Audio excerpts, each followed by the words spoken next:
news item, we always try to provide a photograph, relevant photograph. So my request to you is, if you could keep a space for the photograph also, because you see, words have their own limits. So in ECI, whenever we go, they always use this phrase कि show not tell, हमें दिखाना है, बताने की जरूरत नहीं है. I think a photograph speaks 1,000 words for itself. Having said that, for the sake of reiteration, I would say, since IPR Director Sir is also here, Sir, the ECI is conducting a national level workshop for the media persons. So all the media houses, not just the print media, the electronic media who are here, I request you all to kindly identify the right person from your houses.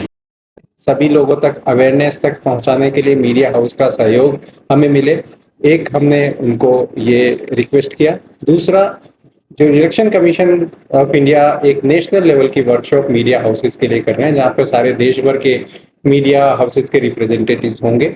7 जुलाई को ये conference IIIDM Dwarika में, दिल्ली में होगी, और उसके लिए हमें अपने अरुणाचल प्रदेश के जो 10 मीडिया हाउसेस के रिप्रेजेंटेटिव हैं उनको नॉमिनेट करना है। उसके लिए भी हमने आज रिक्वेस्ट किया कि 10 जो हमारे मेन रिप्रेजेंटेटिव्स होंगे वो दिल्ली जाएंगे, और देश भर के जो अदर मीडिया हाउसेज हैं उनके साथ भी रूबरू होंगे, और इलेक्शन कमीशन की जो एक वर्कशॉप है उसमें अपनी भागीदारी निभाएंगे, और जो भी अच्छा जो बेस्ट प्रैक्टिसेस वो सीखें और जो जानेंगे उसको यहाँ पर बाकी लोगों तक पहुँचाएंगे, ऐसी हमारी अपेक्षा है। सभी मीडिया हाउसेस के साथ हमारा नियमित रूप से कोऑर्डिनेशन हो, नियमित रूप से सही और तथ्यपूर्वक जानकारी मिले, इसके लिए हमारा एक दूसरे के साथ मिलते रहना बहुत जरूरी था। इसी क्रम में इलेक्शन में हमने नियमित रूप से प्रेस कॉन्फ्रेंस के तहत और उनके साथ जो नियमित बैठकों के तहत एक कोऑर्डिनेशन रखा। एक नियमित व्यवस्था के तहत हम जानकारी का आदान प्रदान करते रहे। उसी क्रम में आज हमने यह भी सोचा है और यह भी निश्चित किया है कि इसी प्रकार की कोऑर्डिनेशन मीटिंग मीडिया हाउसेस के साथ नियमित रूप से हम आगे करते रहेंगे, ताकि सही जानकारी सही लोगों तक पहुंच सके। ऐसी ही जानकारी हम लोग अपने जो पॉलिटिकल रिप्रेजेंटेटिव्स हैं उनको भी देते हैं, और उनके साथ भी ऐसे ही नियमित रूप से यहाँ बैठक करते हैं। उनकी जो बातें हैं वो हम सुनते हैं और हमारी बातों को हम उन तक पहुँचाने की कोशिश करते हैं।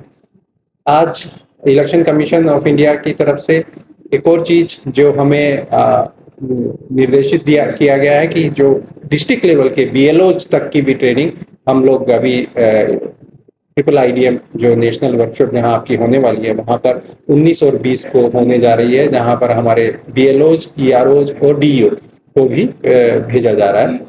इसके अलावा लास्ट मंथ हम लोगों ने यहाँ का जो लीगल स्टैंडिंग हमारे काउंसिल्स हैं उनकी भी एक नेशनल लेवल की वर्कशॉप वहाँ आयोजित की गई IIIDM में, जिसमें देश भर के सभी लीगल स्टैंडिंग काउंसिल्स ने भाग लिया और एक दूसरे के साथ अपने विचारों का आदान प्रदान किया।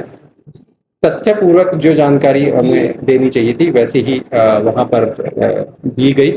यही इसी क्रम में मीडिया हाउसेज से भी यही रिक्वेस्ट है कि इसी जो आयोजित होने वाली है हमारे IIIDM द्वारिका में नेशनल वर्कशॉप मीडिया हाउसेज की, उसमें अपना ज़्यादा से ज़्यादा अच्छे भागीदारी निभाएं और अपना इंटरेस्ट दिखाएं, ताकि हम लोग इलेक्शन कमीशन की जो गाइडलाइंस हैं, जो दिशा निर्देश हैं और जो आने वाले टाइम में प्योरिफिकेशन ऑफ इलेक्टोरल रोल को लेकर हम जो मुहिम चलाने वाले हैं उसमें अपना सहयोग करें और अपनी भागीदारी निभाएं। धन्यवाद। सर, आपने जो एक बात कही है मीडिया वालों से 10 मीडिया वालों को रिप्रेजेंट करना है, तो उसका सिलेक्शन किसके क्राइटेरिया के कुछ सोचा है? नहीं, वो हमने डायरेक्टर IPR जो है उनको ये रिस्पॉन्सिबिलिटी दी है कि जो भी जिस लेवल तक लोगों की जानकारी मुहैया कराने की स्थिति है और जो अपना बड़ा रिप्रेजेंटेटिव अपना अरुणाचल में रखते हैं उसको मुख्य रूप से भेजा जाना चाहिए, ताकि पूरे अरुणाचल प्रदेश को हम लोग कवर कर पाए। सर, ये रैंडम सिलेक्शन होगा या फिर कोई क्राइटेरिया रखना चाहिए? नहीं, ऐसा कोई रैंडम सिलेक्शन नहीं है। हमने सबसे पहले तो आप लोगों से ही जो मीडिया हाउसेज से ही नाम लेने की वो की है। अगर हमें 10 से ज़्यादा नाम आते हैं तो फिर हम लोग कई क्राइटेरिया को फिट करेंगे। बट अभी हम लोग इंटरेस्टेड पार्टीज को ही बोल रहे हैं कि जो जो आप आना चाहते हैं और इस नेशनल लेवल की वर्कशॉप में हिस्सा लेना चाहते हैं तो अपना नाम हमें दें, क्योंकि ये 20 तारीख से पहले हमें इलेक्शन